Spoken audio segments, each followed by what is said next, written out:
Welcome to Q Media Telugu. ఈరోజు మనం release అయినటువంటి కూలీ మూవీ ఏ విధంగా ఉంది అనేది తెలుసుకుందాం. కూలీ మూవీ 74 సంవత్సరాల వయసులో రజనీకాంత్ చేసినటువంటి యాక్షన్ ఎంటర్టైనర్ అని చెప్పొచ్చు. ఇందులో ప్రధాన తారాగణం వచ్చేసి సత్యరాజ్, అదేవిధంగా శృతి హాసన్, అమీర్ ఖాన్, కన్నడ నుంచి ఉపేంద్ర, మలయాళం నుంచి శోభిన్, ఆ తర్వాత టాలీవుడ్ కింగ్ నాగార్జున ఇందులో ప్రధానంగా విలన్ రోల్ చేస్తున్నారు. సైమన్ క్యారెక్టర్, ఈ సైమన్ క్యారెక్టర్కి సంబంధించినటువంటి అప్డేట్ వచ్చినప్పటి నుంచి ఈ మూవీపై అయితే 2 తెలుగు రాష్ట్రాల్లో పూర్తి హైప్ అయితే నెలకొని ఉంది. మరి ఈరోజు విడుదలైనటువంటి ఈ చిత్రం ఏ విధంగా ఉంది అనేది తెలుసుకుందాం. ఇక స్టోరీ విషయానికి వస్తే, యార్డులో జరుగుతున్నటువంటి ఈ డ్రగ్స్కి సంబంధించినటువంటి సిండికేట్ అంతా కూడా ఎన్నో ఇల్లీగల్ యాక్టివిటీస్ చేస్తూ ప్రజలను ఎంతో ఇబ్బందికి గురి చేస్తుంటారు.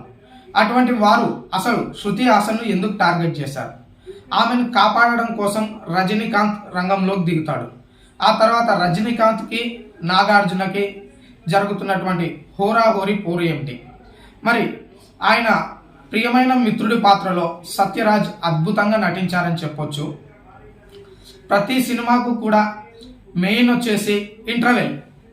ఈ ఇంటర్వెల్ అనేది తర్వాత రాబోయే పార్ట్ గురించి మనలో ఎంతో ఉత్కంఠని, ఇంట్రెస్ట్ను రేకెత్తిస్తుంది. అందులో ఇంటర్వెల్లో వచ్చే ట్విస్టులు మాత్రం చాలా అద్భుతంగా ఉంటాయి. అవి మనం తెర మీదే చూడాలి.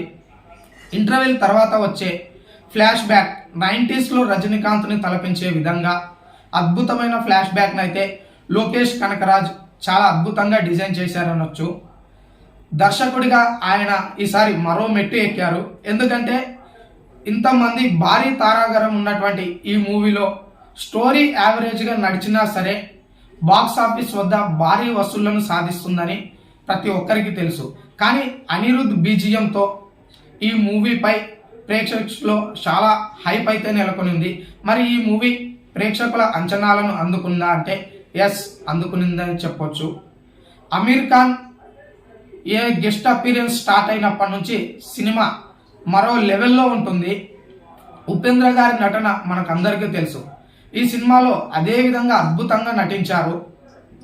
లోకేష్ కనకరాజ్ చాలా బాగా ఈ పెద్ద హీరోలందరినీ హ్యాండిల్ చేసి మంచి విజయాన్ని అందుకున్నాడని అయితే చెప్పొచ్చు. సినిమా క్లైమాక్స్లో వచ్చే లాస్ట్ 20 మినిట్స్ అయితే ప్రేక్షకులను కట్టిపడేసే విధంగా అద్భుతంగా ఉన్నాయి. ఓవరాల్గా చూసుకుంటే లోకేష్ కనకరాజ్ మరో హిట్ కొట్టారని, 74 సంవత్సరాల వయసులో రజనీకాంత్ స్టోరీ సెలెక్షన్ చాలా అద్భుతంగా ఉందని, ప్రతి ఒక్కరూ కూడా థియేటర్లో ఎక్స్పీరియన్స్ చేయాల్సినటువంటి మూవీ అని చెప్పవచ్చు.